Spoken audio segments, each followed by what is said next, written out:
قال النبي صلى الله عليه وسلم خيركم من تعلم القرآن وعلمه صدق الله العظيم. قرآن میری رحمت کا دیوان نظر آیا، تیری سیرت تیری صورت کا قرآن نظر آیا. بشر شہزادہ آزاد کے قرآن کے چہرے پہ قرآن نظر آیا. میں سب سے پہلے تو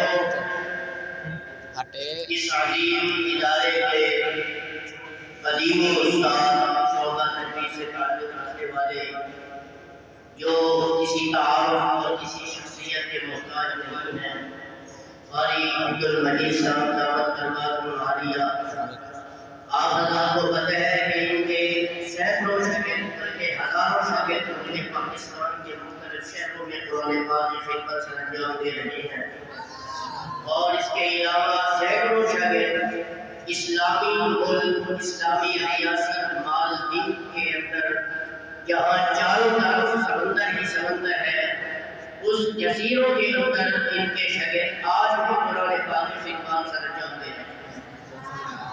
خوش نصیب ہے یہ طلبا کہ اس غیر گزرے دور میں، اس بڑھتی ہوئی انسانیت میں قرآن پاک جیسی لارائب اور بے مثال کتاب پڑھ رہے ہیں. پڑھانے والے بھی خوش نصیب ہیں اور پڑھنے والے بھی خوش نصیب ہیں. میں ان کے اساتذہ کو بھی خراج تحسین پیش کرتا ہوں. میں عزیز طلباء کو بھی خراج تحسین پیش کرتا ہوں کہ آپ اپنی قدر پہچانے. آپ وہ لوگ ہیں کہ جن کی عظمت اور فضیلت کی گواہی قرآن دے رہا ہے. انما يخشى الله من عباده العلماء لا ان اولیاء الله لا خوف عليهم ولا هم يحزنون. اللہ نے آپ کو اس غیر دور میں دینی مدارس کے اندر بھیجا ہے.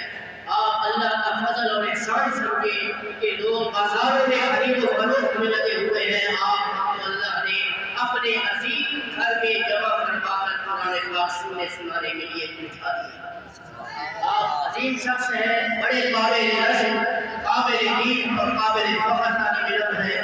اور ہم کو پہلے اس طرح پڑھے جس طرح صحابہ نے پڑھا تھا. حدیث میں آتا ہے کہ حضرت ابی بن کعب رضی اللہ تعالی عنہ فجر کی نماز کے بعد قرآن پاک کی تلاوت کر رہے تھے.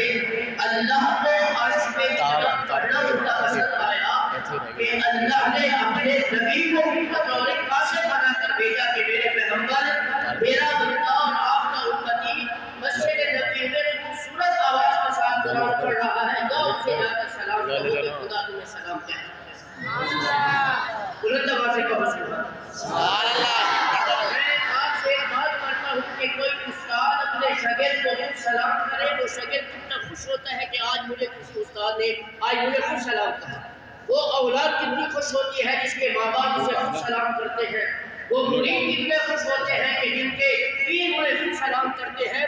ابی بن کعب کی عظمت اور رفعت کا کون مقابلہ کر سکتا ہے جس کے قرآن سننے کے بعد اللہ کی طرف سے سلام آتا ہے. تو آپ بڑے خوش نصیب ہیں. قرآن کو اسی انداز میں پڑھیں جس طرح صحابہ نے پڑھا ہے، اسی انداز کے ساتھ قرآن کو سمجھے جس طرح صحابہ نے قرآن کو سمجھا ہے. یہ ان صحابہ کا کمال ہے کہ 1450 سال گزر گئے ہیں، اس دھرتی پر قرآن پاک پڑھا جا رہا ہے، قیامت کی صبح تک پڑھا جائے گا. یہ خوش نصیب ہے اساتذہ کو قرآن کی حکمت سے انجام دے رہے ہیں. اس غیر گزرے دور کے اندر بھی آپ کی عظمت والے ہیں جو قرآن پاک اپنے سینوں میں محفوظ کر رہے ہیں. لیکن قرآن کو پڑھے اور اس پر عمل کرے. آپ ایسے عظیم حافظ قرآن ہیں کہ جب قیامت کے دن آپ کے گھر والوں کو بلایا جائے گا اور ان کے سر پر جو تاج پہنایا جائے گا وہ چودھری کے چاند سے بھی زیادہ چمک رہا ہے. آپ خوش نصیب ہیں، اپنے گھر کے 10 افراد کو ساتھ قرآن کی برکت سے جنت میں لے جائیں گے. تو اس قرآن کو پڑھیں اور اس پر عمل کرنے والے بن جائیں. اللہ ہم سب کا حامی و ناصر ہو. میری دعا ہے کہ جن طلباء نے آج کے اس غیر گزرے دور میں اس عظیم ادارے کی عظیم مسجد کے اندر اپنا حصہ